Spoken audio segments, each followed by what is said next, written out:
Hey, welcome back, music lovers, to Matt and Cheryl's Gen Excellent Playlist. I'm Matt, I'm Sheryl. and we have reached a pivotal year in our young musical development, 1979. Been looking forward to getting to this year. We've been teasing it for a few episodes. Why is that? Well, for me personally, I think it's a pivotal year. I was 10 years old in 1979. That was the year that I really started listening to current popular music on FM radio. Found my first radio station that year and was following current trends in music, what was popular, started following the charts. Before that, basically just the records my dad brought home for the radio station, stuff I saw on TV and just picked up randomly. But 79 was the year I started to become a consumer of popular music, and great year for that to happen. A very interesting year in popular music. A lot of things going on. Disco still very popular, and as we'll see here on this episode as we talk about a couple of disco-oriented songs. You had the emergence of new wave and post-punk music starting to become more of a factor. Not so much on the charts in the United States, although there were a few exceptions, but a lot of amazing music being made in that vein. You had the first hip-hop song to hit the charts in America in 1979 as well. I just think it's one of the great years for popular music for me personally. I don't know about you, Sheryl, but Oh yeah, no, I agree. 79 is fascinating to me because there's like the crossover of disco into the rock bands. I mean, even Kiss had a disco song that's right. this year. Yeah, it was a lot of crossover. I mean, some of the biggest hits of the year were disco-sounding songs by non-disco artists. Yeah. And then, like you said, you have the whole post-punk, which is kind of this nebulous idea, but some really, really cool, challenging music coming out Yeah. at that time, too. From those bands particularly that were moving away from the simple rock and roll sound of punk into something more artsy and more complicated and challenging. Yeah. Maybe we could get together, put our heads together, come up with a better term than post-punk. The more I think about it, it just doesn't work because a lot of music that I would consider to be post-punk, and like you said, I think post-punk is differentiated from new wave is more pop-oriented music.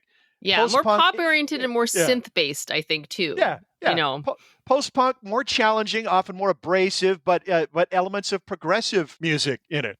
Yeah, I do want to come up with a better term for it because it may be, I mean, it's definitely one of my favorite genres. Yeah, especially since when you try and think, what were the first post-punk artists? We thought of a couple that predate a lot of the music people call punk. So it's pre-punk, but it's post-punk. It doesn't like work. Like Brian Eno's solo work. Yeah, from the very beginning, I think that really slots into that style of music.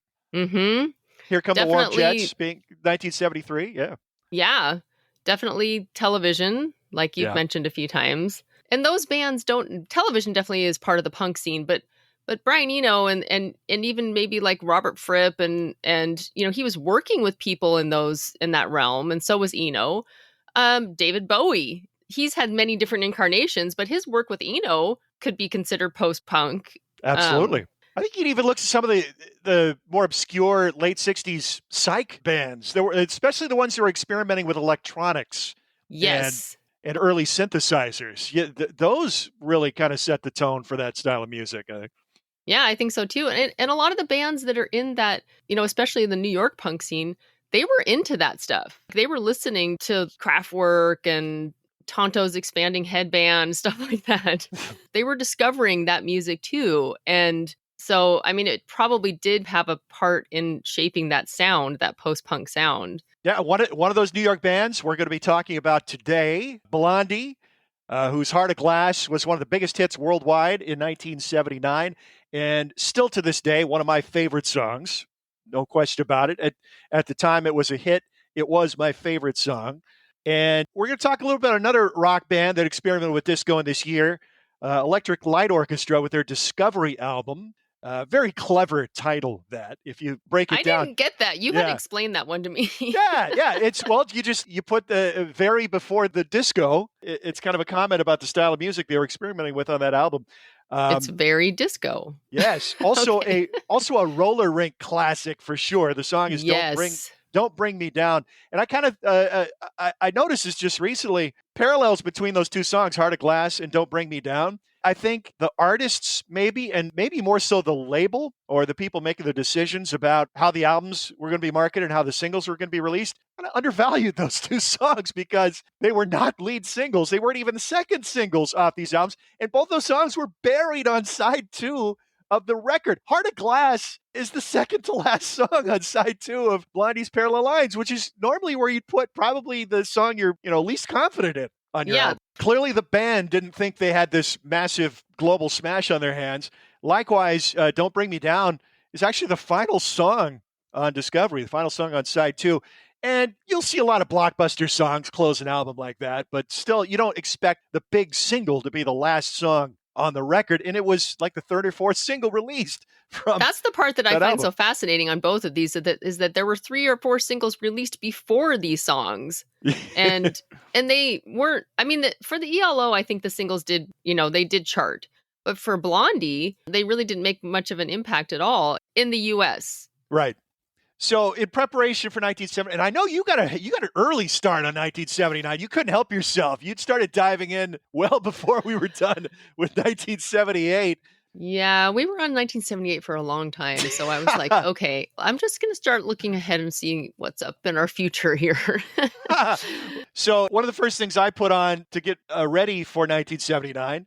Now, as I've mentioned before, I'm a geeky CD collector, and I collect a lot of the Time Life compilation series. The early ones, the earliest ones on CD are the ones that I collect. Sounds of the 70s was one of their first anthology series, over 40 volumes. I've almost found them all. I could go on eBay and pay collector prices, but where's the fun in that? So the whole game for me is to try and find these on the cheap, preferably thrift stores or, lower price used CDs at record stores. And I've almost gotten to the end of the series, which is amazing. A couple of the ones I've yet to find go for high bucks. The core of the series is just the yearly volumes. So this is the one for 1979, and there's the lovely Debbie Harry on the cover. So Heart of Glass is one of the songs on here, as is Don't Bring Me Down. But, God, so many great songs. Starts with Chic's Good Times.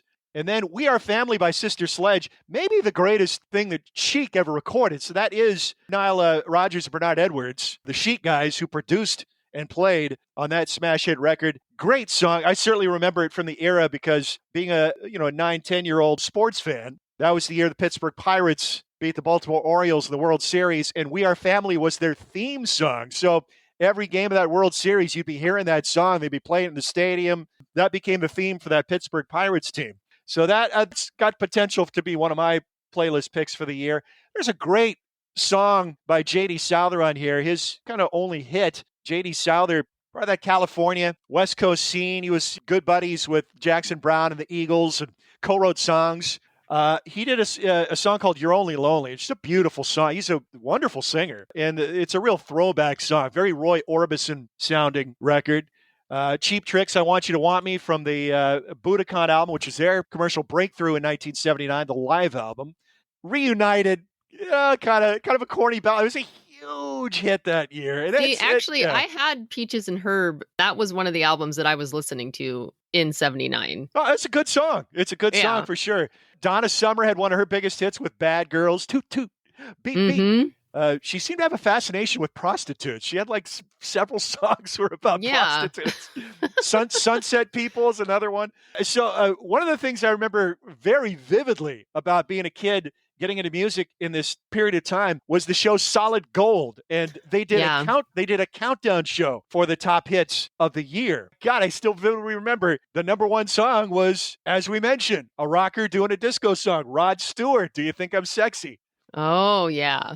And he's gotten a lot of flack for that song over the years. I like it. I'm sorry, I do. I think it's a great track. We kind of had our fun with Rod when we put a song of his on our playlist back in 1975.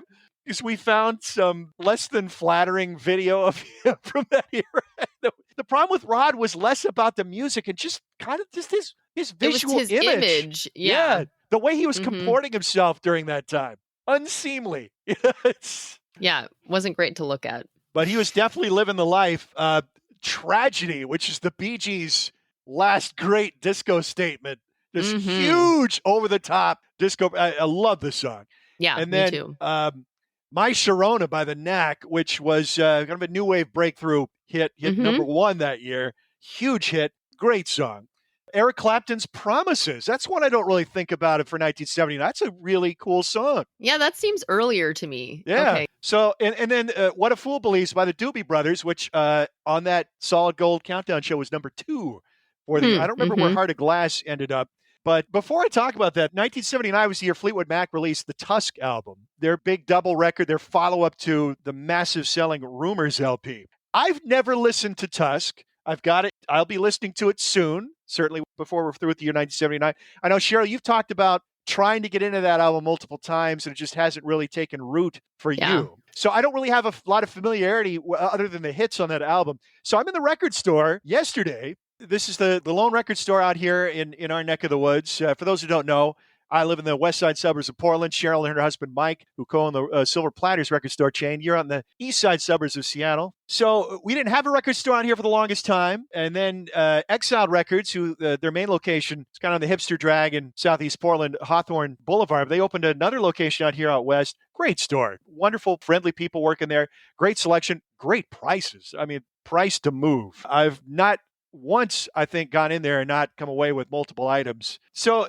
I walk in. I was the only one in the stores in the morning. Guy was in the back room, and nothing was playing when I walked in. So he wanted to get a record spinning. He goes over there, and he starts playing something, and it immediately grabbed my ears. It's this chugging beat and this rocking guitar, and then Lindsey Buckingham's voice, unmistakable, comes in. Just a great, grabby, catchy, kick-ass rocker that I'd never heard before. And I'm like, is this Tusk? What are you playing? And he's kind of pointing the other way. And lo and behold, the album up on display is the Buckingham Nicks album. Now, Sheryl, you and I did a special episode on Fleetwood Mac. That was our first single artist episode. We do these specials from time to time. We just did one for Steely Dan recently, as a matter of fact. Neither of us listened to that in preparation for talking about Fleetwood Mac's career. It's not easy to find. It's an album that didn't sell when it was released in 73. It was a major label record. It was on Polydor. Didn't sell a lot. It's been out of print pretty much consistently since then. It has never been released on compact disc, not officially at least. You ever see it on a CD, it's a bootleg. And I'm sure a lot of the albums that turn up in record stores are probably bootlegs as well. So I've never heard it before. It's a key part of the Fleetwood Mac story because Fleetwood Mac, this British band that was kind of in the doldrums at this point in time in the early mid-70s, they relocated from London to California, and Mick Fleetwood was scouting out this studio to see if it would be an appropriate place for them to record their next album. And the engineer in the studio, Keith Olsen, he wanted to show him an example of something that was recorded there. And he played this Buckingham Nicks record, which it's a great sounding record, really is. It sounds really good. Yes. Mick was blown away by the record, not just the way it sounded, but by the songs and the performances on that record by Buckingham and Nicks. So much so that he tried to draft Lindsey Buckingham into the band. Buckingham agreed. He said, I'll only join your group if my girlfriend comes with me. And that was Stevie Nicks. And that's how you had the classic Fleetwood Mac lineup that recorded the self-titled album in 75, and the Rumors album, and the Tusk album, their core biggest selling records. But for some reason that I'm not sure of, this record has been buried ever since it was released. Again, no official CD release. And I'm not sure why that is, because it's a really good record. It sounds great. There's good songs on it. The performances are strong. They have Jim Keltner's playing drums on this album. Yeah. So you don't have the great Fleetwood Mac rhythm section, but you got one of the greatest studio drummers in the history of popular music playing the drums. Lindsey Buckingham, whose talents are undeniable. You got that great rocker to start. Actually, this was side 2. I didn't realize at the time because I never listened to the record. The first song is great, too. Those are the 2 best songs on the album. The first song on side 1 and the first song on side 2. Yeah, side 2, it's a Lindsey song, the rocker that I'm talking about. Side 1, the first song is a Stevie song. Mm-hmm. And then Frozen Love, which closes out the album, also one of the key tracks on there, which I believe is Stevie's song as well. Yeah. But not every song is great, but they're all at least good, and there's some great stuff on there. I can kind of see why it wasn't a hit at the time, especially because they were completely unknown. But I don't see why they don't release it now, because knowing who they are and their unmistakable sound, their vocals, Lindsey's guitar sound, like it is what they sound like with Fleetwood Mac. So it does surprise me. I don't know why it's never came out. I think that's a question we need to ask Biff Discman, otherwise known as Mike. When we get Mike here at the end of 1979 to weigh in, we'll see if he has any insight into that. But I just on first listen, I thought it was Tusk. that he was Yeah. playing. So clearly it sits in pretty comfortably with the music Fleetwood Mac was recording. Those songs could be on Tusk because Tusk is so varied too, and has so many songs on it that you've never heard that it could have. Those songs could have been on Tusk for all you knew. I do hope if they ever release it that they change the album cover. Yeah, so you theorize that's not a bad theory. It is definitely a 70s period piece album cover. Yes. And I feel bad for Stevie Nicks. She was not intending to shoot the cover like that and was coerced into it. But that was a time where it was not that uncommon for men and women to be posing nude on an album cover. Right. So if you've never seen the album cover, it's not John and Yoko's Two Virgins. They're not there. It's not full frontal nudity, but they're unclothed on the album cover. This sexy pose where they're kind of huddled together. And so, I mean, release the record, just change the cover. Right. Yeah, there's really no reason why. If it's the cover that's holding you back, just change it. Give us the music. Why are you keeping this hidden? It's great music. Get it out there. Yeah, I don't understand it either. You said it's not. You can't even find it on streaming, right? Actually, I found it on YouTube. It's not on Spotify. Well, YouTube, but it's on YouTube, and there's a really good quality recording uploaded on YouTube, and it sounds amazing. It is no wonder that Mick Fleetwood was so impressed by just the sound of the album in itself, because it's a really well recorded album. It's varied in the styles, and they were kind of doing folky stuff originally too. So some of the songs are really mellow and they don't necessarily fit in as well with the rockin' songs. But there's at least 2 songs and maybe 3 that could have been hits in that album. Sure. And there's even a jazz song on there. I just noticed that looking at the credits. Yeah. I think the second song on side 2 is called Django. Mm-hmm. And I happen to notice it's a guitar instrumental. Yeah, I mean it doesn't sound like jazz necessarily. It's just it's kind of an example of his finger picking guitar. He's outstanding acoustic player. He was already amazing at that point. Yeah. I mean, it's a fully realized album. Yes, isn't like it is really, really well done. Yeah, so I was kind of blown away because having never heard it and knowing its unavailability all these years, I always just assumed that it was somewhat amateurish and not fully formed. Plus, they wrote all the songs on the album. With the exception of that instrumentalist, which is actually the Modern Jazz Quartet album called Django, and it's a song from there. Yeah, so that was kind of a revelatory experience to hear that album, and now I'm just fascinated about what is it about the record that they don't want it out there. I don't get it. It's a mystery. So, speaking of sexual exploitation of females, let's talk about the sexy Debbie Harry and the song Heart of Glass, which is Blondie's big breakthrough hit. Obviously, that was a focal point of the band, and the fact that they were called Blondie probably led to some dissension within the ranks because this was a band. It was a group effort, multiple songwriters contributing songs to the mix, and they were democracy. It was one member, one vote when making band decisions. Deborah Harry's kind of fascinating character. Obviously, gorgeous woman, but she was way older than a lot of people realized at the time. She actually recorded in the 60s with a group called Wind in the Willows. It's kind of a folk rock group, a hippie-ish folk rock group. She went through a period of heroin addiction. She worked as a waitress in some New York nights. She actually got Playboy Bunny, worked at a Playboy gig. Was a server at Max's Kansas City, where she started interacting with some of the hip artists of the time in the early Max Kansas City, kind of a Warhol hangout in the early 70s. A lot of famous people went through there. Velvet Underground played a lot of gigs in that venue. She was in a cabaret act called the Stilettos, which is where her future bandmate and partner, Chris Stein, met her in the audience, was kind of besotted with this beautiful woman and had to meet her. And there's a funny clip on YouTube of a Merv Griffin appearance from, I think, 81, where he had Chris and Debbie on. And they talked about that first meeting and how Debbie said she just sensed this magnetic presence somewhere in the very romantic. He actually played guitar with that group. They never recorded. And then the early version of Blondie kind of got together in 74 and started gigging around and then released their first record, I believe. Well, their first singles came out in 76. I think their first album maybe early 77, self-titled. Parallel Lines is their third record, definitely their greatest record, I think. But I do need to listen to the records that followed it a little more to make sure on that determination. It was the first album that I ever owned, the first one that I asked for. And I thought it was going to be my slam dunk album of the year for 1978. Turns out a few albums passed it by in the intervening years. Still love the record, though. But Heart of Glass, definitely the standout track. There's a lot of good songs on that album. Heart of Glass also stands out because it has a disco beat to it. This was their attempt at recording a disco song. Not tongue-in-cheek. They really appreciated the music. And as we would see with their following albums, they had an experimental bent. They tried a lot of different genres. They had a number one hit with a reggae song, The Tide Is High. They had a number one hit with really the first big hit hip-hop song with Rapture. And the first time I think most white people heard rap music. Now, Rapper's Delight, which came out in 1979, Sugar Hill Gang, that did make the top 40. But me as a 9, 10-year-old in small town Southwest Washington, I was completely unaware of the existence of that song. I never heard it till years later. So it wasn't being played on any radio station I was listening to. But I certainly heard Rapture a lot, and I remember riding around on my bike with my friend Randy. We could do the whole rap while we were tooling around as kids, and I had the 45 singles of both those hits from Auto American, their 81 album release.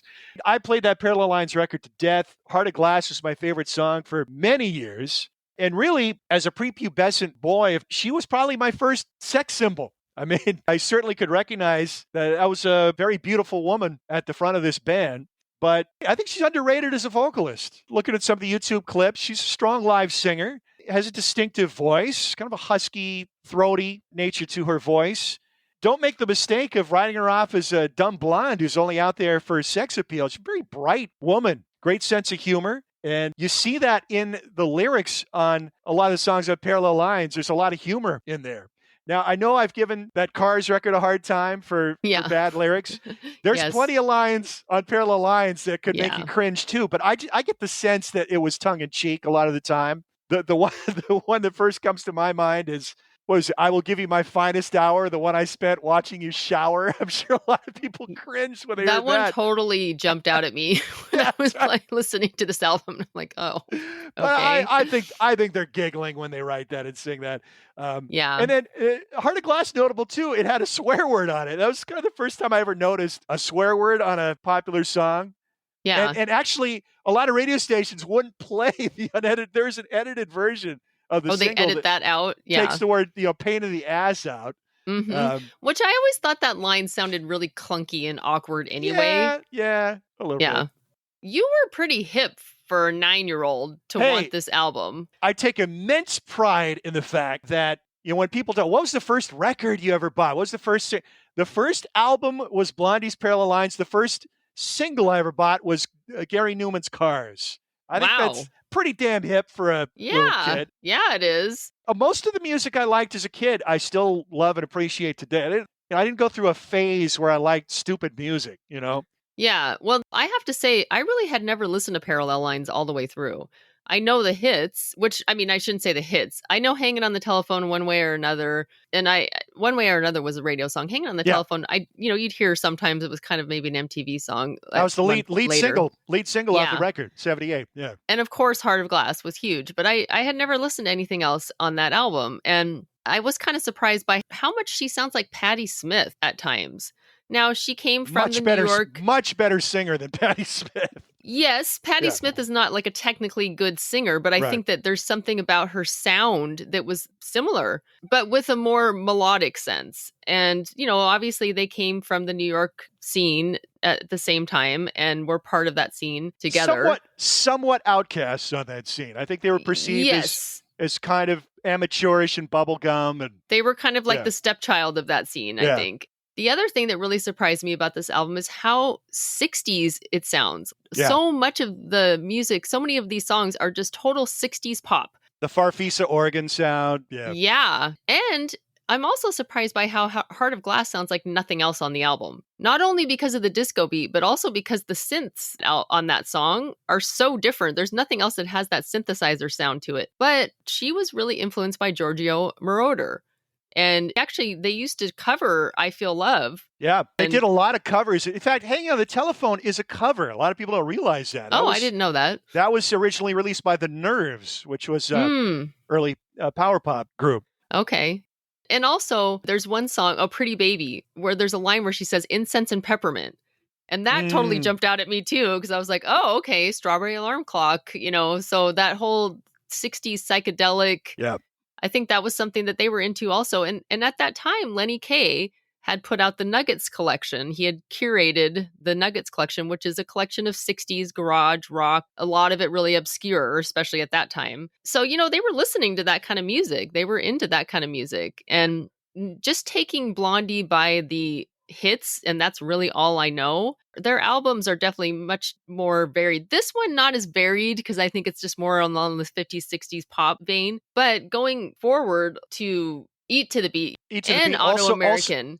Eat to the Beat, also a 1979 record. Yeah. That album is so interesting. It's got a lot of really interesting things on it. It is quite varied in style. You got more disco with Atomic, which was a big hit in Europe and England, not so much here. I think it was lower reaches of the top 40. Dreaming, which is one of their greatest pop songs. Yeah. Wonderful song. Union City Blue, which is more of a ballady kind of pop song. Yeah. One more thing about Parallel Lines. So as you're going along and listening to it, then the song Fade Away and Radiate comes on. Yeah. And I'm like, wow, this is really different. And her vocals at the beginning, they don't even sound like her at the very beginning. They sound very odd. And then the guitar comes in and I'm like, okay, actually, this is pretty cool. And I'm thinking, I kind of like this. It's different, way different than anything else I've heard so far in this album.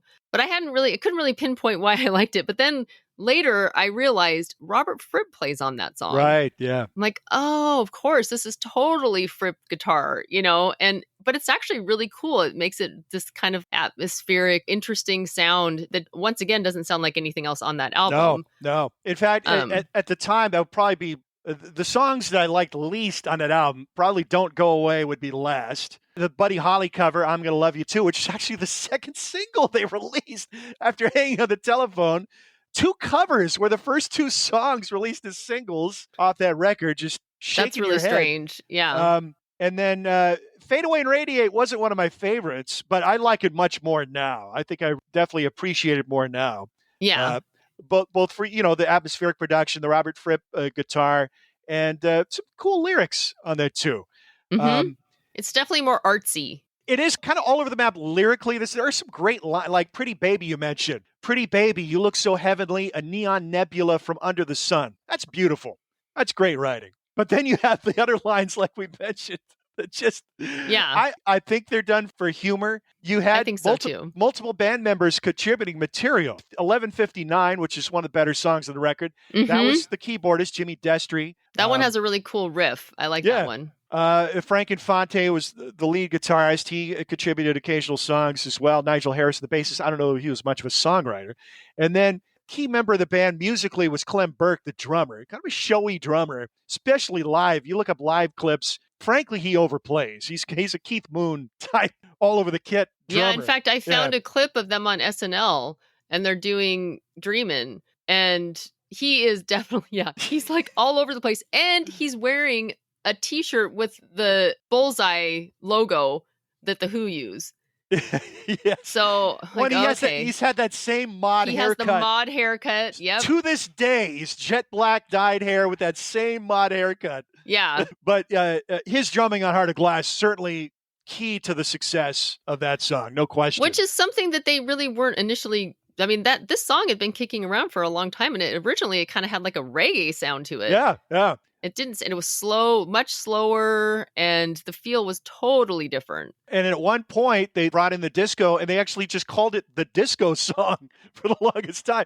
It was just, it was a throwaway, really. It was an experiment, something to fill out the album. It was a song that had been hanging around in their repertoire for years before they put it on that record. And clearly, they didn't see it as a hit because they buried it on side 2. But their producer, Mike Chapman, again, who deserves a lot of credit for the band's success, he would be their producer from then on. They put out 2 records before that. Again, their reputation was not great as musicians, and he really put them through their paces. He was a taskmaster in the studio, made them do take after take after take until he got quality instrumental and vocal takes. Irritated you can the hell hear out of that us. On this album, because my initial thought was they're not really very seasoned musicians, no. And as you listen to Eat to the Beat, they've really upped their game as far as their quality of musicianship on that album. It makes Parallel Lines stand out even more as being, I guess it's just more simple. The music is more simple too, but it is noticeable that they're not like great seasoned musicians,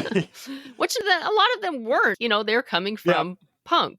Also, the whole New York scene is interesting because our perception of New York now, Manhattan in particular, it's just super rich people. I mean, it's so prohibitively expensive to live in New York in general, in Manhattan in particular. But at this point in time, New York was a scary place. I mean, it was, and a lot of Manhattan was run down, scary, overrun with crime and drugs and prostitution. But because of that, it was affordable to live there. And where they situated themselves was in the Bowery, which is where the CBGB Club was, famous CBGB, which no longer exists because it's been priced out of the market because of gentrification. But because of that dangerous atmosphere, it allowed this collection of artists to move in because of the cheap rents and the proximity to clubs and venues. That's kind of what spurred on this whole New York scene. I think when Parallel Lines came out, they were still living in this ghetto apartment in the Bowery. It's just mainly occupied by drug dealers and prostitutes. But something about that atmosphere definitely inspired a lot of great art to come out of the city at that time. It did. And if anybody is interested in learning more about that era in music, you should check out the book Please Don't, or not Please Don't, check out the book Please Kill Me. Please do kill me.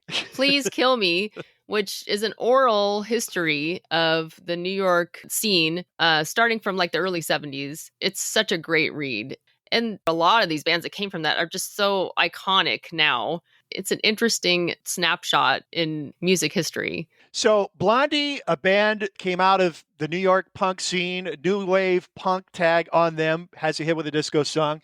Our next group, definitely not a punk band, but definitely not a disco band either, but they started experimenting with the sounds of the era. And the album was called Discovery. Ha ha ha, get it? Very disco. The group Electric Light Orchestra. The song we're going to talk about is Don't Bring Me Down. Like Heart of Glass, not a lead or second single. The lead single on this record, also the lead track on the album, Shine a Little Love. Very disco-y song. Yeah. And then Diary of Horace Wimp was actually the second.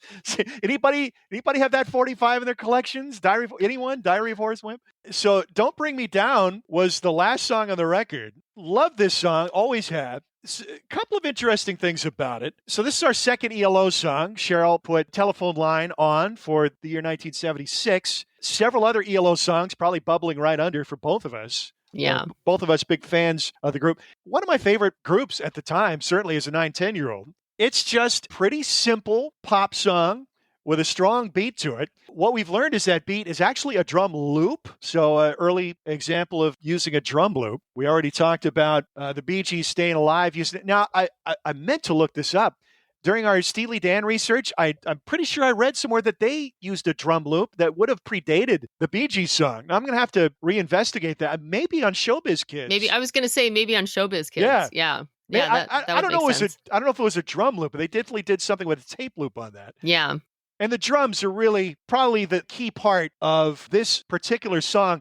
And Jeff Lynne would go on to become known as a producer for that very distinctive compressed drum sound. His best known production work probably coming on Tom Petty's Full Moon Fever album, but he also produced George Harrison's comeback record Cloud 9.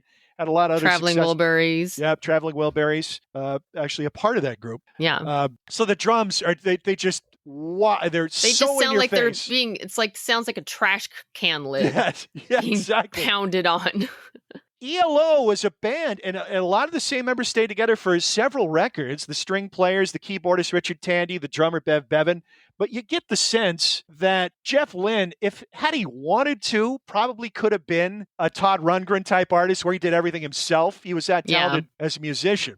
And he's a guy who just essentially lives in the studio, constantly tinkering around in the studio, always recording, always overdubbing. And his records are marked by massive amounts of overdubs, particularly vocals, lots of massed harmonies, very influenced by the Beatles. In fact, the Beatles really liked Jeff Lynne a lot. They kind of perceived him as kind of inheritor to their throne in a lot of ways. I know John Lennon did, at least. This is a song also that takes me back to the era, and particularly the roller rink. This is like the ultimate roller rink song. When I hear it, it puts me right back on roller skates. Yeah, me too. We've got two songs on this episode that are definitely roller rink songs, and this is one of them. Very much so. And It's our second ELL song on the playlist. Probably not our last because the Xanadu album spawned some great music as well. But they do experiment with disco beats on a lot of the album. Last Train to London was one of the later singles. And I remember hearing that on the radio a lot as well. But Don't Bring Me Down, again, like Heart of Glass, big hit, probably their biggest hit in the USA. But they didn't clearly see it that way because it was the third single released off the album. This song was just kind of an afterthought. I mean, it was written at the last minute because Jeff Lynne thought that there weren't enough like loud songs on the album. So it was just a throwaway song, which you read about that happening with these songs that become hits for bands, sometimes just like one-hit wonders, but that are songs that they're just like, oh yeah, just they write it in 15 minutes and throw it on the album and don't expect anything to happen with it. And this was one of those songs, and it ended up being their highest charting single in the US. I can't imagine you spent a lot of time laboring over the basic structure of the song or the lyrics. No, and in fact, this is the first hit of theirs that didn't have a string section. That's right. So their big claim to fame, ELO, Electric Light Orchestra, and the whole grand concept behind the group, we talked about this before on the Telephone Line episode. Originally, it was Jeff Lynne and Roy Wood from The Move. Their idea was to combine rock and roll music with classical themes and instrumentation. Which proved to be pretty difficult to pull off live. To try and mic that stuff for a venue is a friggin' nightmare. Particularly in 1973 or 72 or whenever they first started recording as ELO. Roy Wood wouldn't last long, just one album, and he was out. He went on and did his own thing with a band called Wizard, which is very popular in England, didn't have any impact here in the USA. And then ELO just kind of gradually started building up steam. I think they were more popular in America for the most part than in the UK. By the end of the decade, they were a huge touring act playing, the biggest venues. And then Don't Bring Me Down, kind of their last record, I think, released in the decade, was their biggest. But sometimes the best songs are the simplest songs. Yeah. And this is a perfect example. Another interesting aspect of this song, first of all, here's a weird bit of trivia. On the back side of the album, you see this guy dressed in Middle Eastern attire. He's got a turban on. He's holding a scimitar. That's actually Brad Garrett, the comedian, the big brother from Everybody Loves Raymond. Yeah. he was a model for the ELO album cover. A strange, odd quirk. But a couple of songs we've had on our playlist are notorious for having misheard lyrics. Blinded by the Light, the best example. Here's another song where when you sing along to it, what do you sing? Don't bring me down, Bruce. Don't bring me down, Bruce. So who is Bruce? Everybody's wondering. Well, I've always wondered. I want to know. I mean, everybody thinks it's Bruce, right? Yeah. He apparently was not saying Bruce. He was saying Groose, which is just which makes even less sense. No. Makes even less sense. It's just a nonsense. It was a placeholder. So he recorded a demo and just a nonsense syllable until he came up with something better, and it just stayed there. But it got misheard as Bruce, and sometimes things like that just kind of add to the mystique and boost the popularity of a record. But Gruss, apparently Gruss in German, is a word meaning greeting. Jeff didn't know that at the time. That was just a coincidence. And in fact, once he realized that people were hearing it that way, he would sometimes sing it that way in concert just as a joke. Even now that I know that he's not saying Bruce, he's saying Groose, I still will sing Bruce from now until eternity. Like, I'm never going to sing Groose when I sing along that song. Neither am I. Nope. And all those Bruces out there that thought he was singing about you, you can keep believing that. So there you go. A roller rink classic from Electric Light Orchestra, Don't Bring Me Down. The first two songs for 1979. Sheryl's got another classic that I remember from the roller rink. Another guy from the UK who was a massive pop star. Most people in America knew him from a minor hit earlier in the 70s called Devil Woman. The artist is Cliff Richard. The song is We Don't Talk Anymore. I think we've talked before about this, Matt, doing an episode specifically on this. Bands or artists that are huge in the UK that have pretty much zero impact in the US. Cliff Richard is definitely one of those. Yeah. Sir Cliff Richard, born Harry Roger Webb. He's the third top-selling artist in the UK singles chart history behind the Beatles and Elvis. He has more than 130 singles, albums, and EPs that have reached the UK top 20, more than any other artist. Do we have your attention yet? He has 67 top 10 singles, which is the second highest after Elvis. And the other record that he holds is he's also the only singer to have had a number one single in the UK in 5 consecutive decades. A lot of people are probably thinking, who the heck is Cliff Richard? I've never heard of this guy before. He had a backing band that went on to be pretty famous on their own. Yes, he did. And that would be the Shadows. So he was born in India, lived a comfortable lifestyle there, but was forced to leave when India declared independence, moved back to England in 1948, and he discovered rock and roll, first hearing Elvis like so many others. He left school in 1957, formed a band called the Drifters, and in the UK at that time, the place where musicians were gathering and performing were coffee shops. And they made their debut at a coffee shop in Soho called the Two Eyes Coffee Bar. At that time, there were actually several artists that were doing the same thing, basically emulating American artists like Elvis, Little Richard, Jerry Lee Lewis. Tommy Steele was one of them, Marty Wilde, who had a hit with the song Sea of Love. People might know from the Honey Drippers. Billy Fury and the Tornadoes, which his backup band, the Tornadoes, actually became the first British band to have a number one hit in the US with the song Telstar. Adam Faith, who we had talked about in the Leo Sayer episode, because he actually went on to later write songs with Leo Sayer and manage him. And then we have Cliff Richard and the Drifters, who soon, because there's, the American band, the Drifters, they were no longer able to use the name, changed their name to the Shadows. So now we have Cliff Richard and the Shadows. The Shadows were Hank Marvin, Bruce Welch, and drummer Brian Bennett. Hank Marvin is also huge in England. Yeah, hugely influential guitarist. Hugely influential guitarist because of the heavily reverb sound he has on his guitar. He's a very unique guitar sound, especially for that time. They were essentially England's version of the Ventures or Booker T and the MGs. They had tons of instrumental hit songs. Yeah, and that's mostly what they were. Once, they were backing Cliff Richard. At the same time, they were also putting out their own albums as the Shadows that are just all instrumental. But Hank Marvin's guitar sound, there's countless musicians, including like Paul McCartney and John Lennon and George Harrison, that were heavily influenced by Hank Marvin, learned how to play guitar by listening to Shadows records and playing with them. They had a really big hit with Apache, which I'm sure people have heard. Da da da da da da da da. Da na na da na na na na da na na da da da da da da da da. There was the version of that song called the something bongo band. It was a big hip hop sample. Yeah. In fact, the Incredible Bongo Band covered that song. Right. And there's a long drum break in the middle. And that was used as breaks in the earliest hip hop, like before recording, before they were recording, when it was just DJs. And you know who played that drum? Jim Gordon. Really? Session drummer extraordinaire. Yes. Okay, that I didn't know. Anyway, Cliff Richard, also like Elvis, stars in movies. So The Young Ones was one of the first movies. People might be familiar with the British comedy show The Young Ones, which they took their name from that song. And the theme song to The Young Ones show is actually the Young Ones song by Cliff Richard. And in the show, if anybody's ever watched it, Rick is a huge Cliff Richard fan and they reference it all the time. So he started veering more toward the movies, and that was becoming more and more of his focus. Yep, a la Elvis. And then as time went on, like the early 60s, the British invasion started happening. And at that point, Cliff Richard was really not part of that whole scene. You had the Beatles, you had the Stones, and they were crossing over into America. And then you had all the other bands that were coming along after that, part of the British invasion.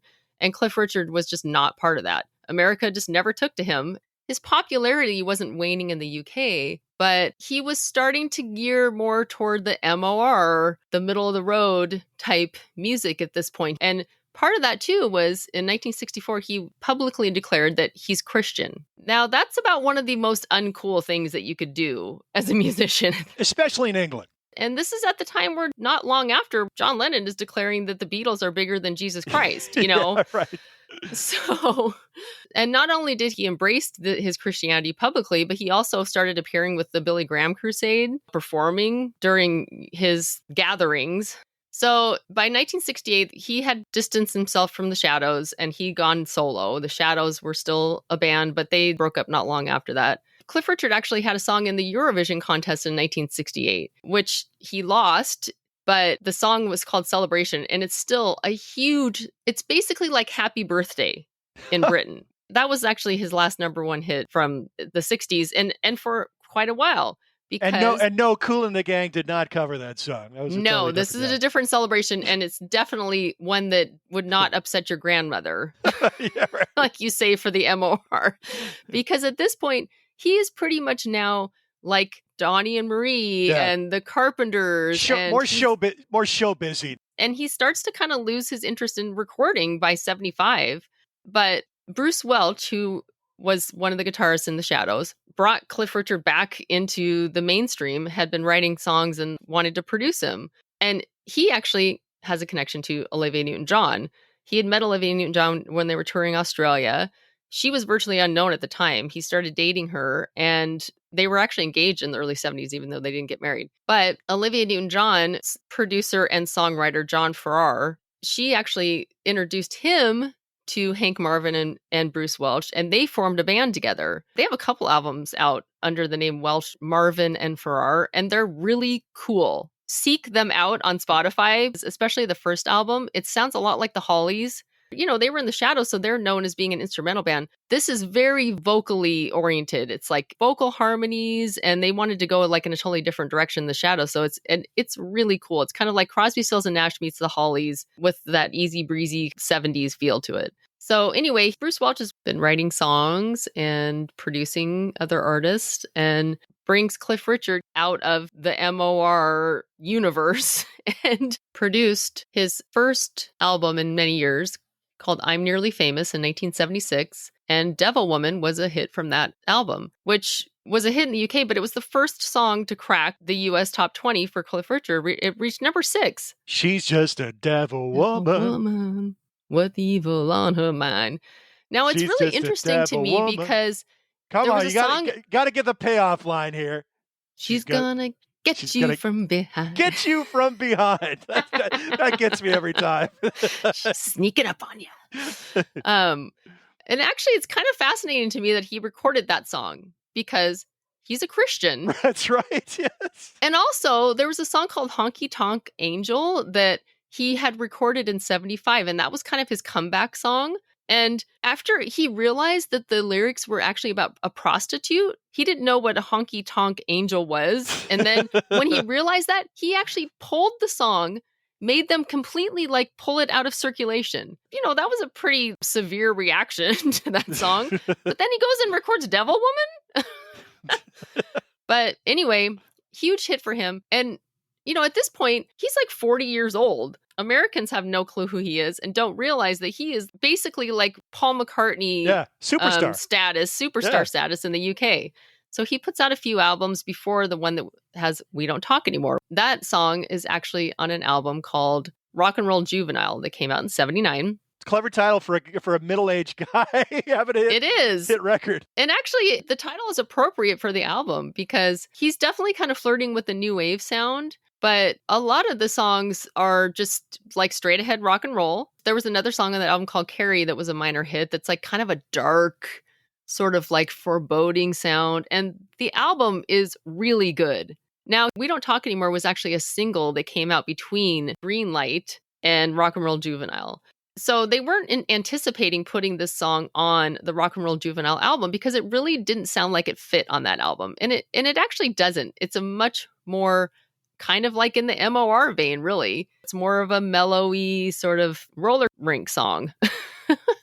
When they put the single out and it was a hit, he then really kind of had no choice. So he sort of just slapped it at the end of that album that came out in 79. And it's got like an organ. I think it really does lend itself to a roller skating rink because it has that organ sound to it. You know, it's got that, and that's kind of the main instrument. And it has the singable chorus.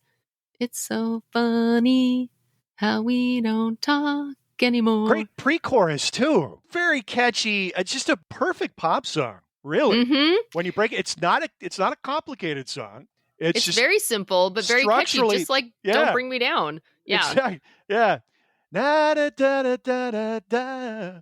You are the only one. Leading up to the chorus. It's just a build to the chorus and then a very catchy chorus. And then a post-chorus thing that's kind of cool too.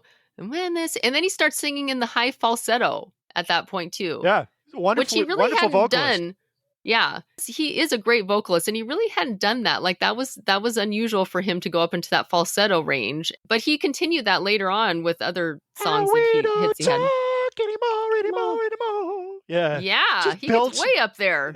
Great build to a climax there. And then it's just a well-recorded, well-produced, just a great song, slam dunk all around. Yeah. He's doing one of the things that I think is so cool and I just love and I just am like fascinated by artists that were popular in the 60s or like, early 70s, that once the late 70s and the early 80s come along, they start to become more relevant in their style and record albums that are popular. And he actually ended up having like 4 albums between 76 and 81 that are all really, really cool. Yep. And multiple hits. Multiple hits. Pretty extended late period moment in the sun. Success here in the United States. Yeah, and especially because he had no success at all in the U.S. up until then, which makes it an unusual story too. Yeah.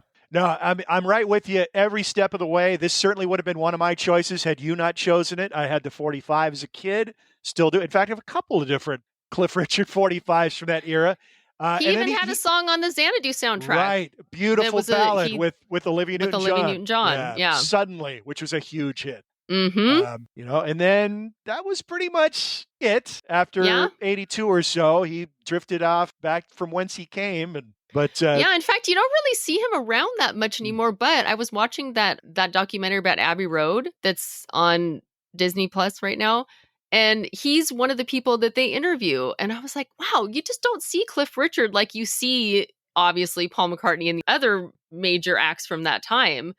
And he still looks great. He looks younger than Paul even, I think, which is amazing. He always looked real good. Yep. 3 songs. I think we're kind of in lockstep in there for our first 3 songs of the playlist for 1979. Many more great ones to come. We're going to pick 14 songs in all. So we're going to be immersing ourselves in 1979 music for the foreseeable future and somehow, some way, condensing that down to 14 songs.